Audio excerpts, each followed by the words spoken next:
మన స్టోరీ సనాతన ధర్మం. స్టోరీలోకి వెళ్ళే ముందు ఎవరైనా మన ఛానల్ని కొత్తగా చూస్తున్నట్లయితే ప్లీజ్ లైక్ చేయండి, షేర్ చేయండి, సబ్స్క్రైబ్ చేసుకోండి. సనాతన ధర్మం అనేది ఏ మతానికి మాత్రమే పరిమితమైనది కాదు. అది మానవ జీవన తత్వం. ఇది సత్యం, అహింస, దయ, క్షమ, శాంతి, సహనం, సేవ అనే విలువలపై ఆధారపడింది.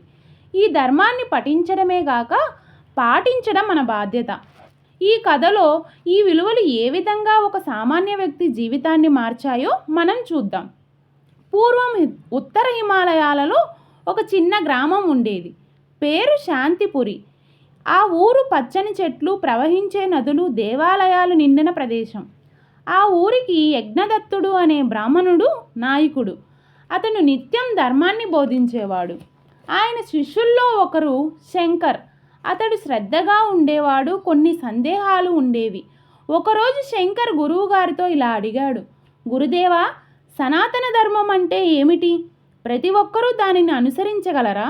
ఇది ఒక్క హిందువులకే చెందినదా అని అడిగాడు.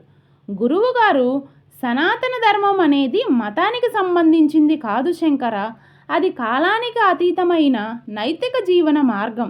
ఇది సత్యం చెప్పడం, ఎవరికి హాని చేయకుండా ఉండడం, సేవ చేయడం, లోపాలను క్షమించడం మరియు జ్ఞానాన్ని వెతకడం అనే విలువల సమాహారం.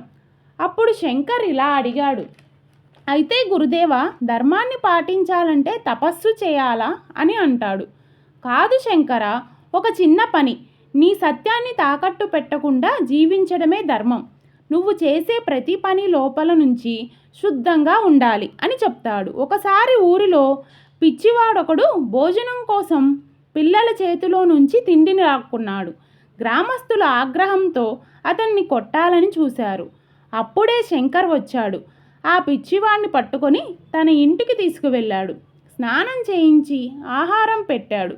గ్రామస్తులు ఆశ్చర్యంతో ఇలా ప్రశ్నించారు, శంకర, ఇతను దొంగ, నీకు ఎందుకు శరణు ఇచ్చావు అని అడిగారు. శంకర్ నవ్వుతూ సమాధానం ఇచ్చాడు, ధర్మం అనేది కేవలం శాస్త్రంలో చదివేది కాదు, జ్ఞానాన్ని మన హృదయంలో పెట్టుకొని ఆచరించేది.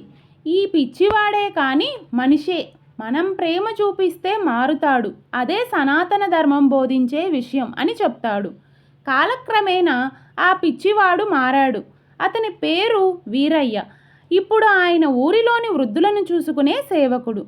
శంకర్ ఇప్పుడు తన గురువు స్థానం చేరాడు. అతని ఆశ్రమంలో ప్రజలు ధర్మం, సేవా తత్వాలు నేర్చుకుంటున్నారు. సనాతన ధర్మం అనేది మతానికి మించి ఉన్న జీవన తత్వం. దయ, సహనం, క్షమ ఇవే ధర్మానికి అసలైన చిహ్నాలు. స్టోరీ నచ్చిందా? కామెంట్ సెక్షన్లో కామెంట్ చేసేయండి. ఇలాంటి మరిన్ని ఇంట్రెస్టింగ్ స్టోరీస్ కోసం నా ఛానల్ని సబ్స్క్రైబ్ చేసుకోండి. Thank you for watching.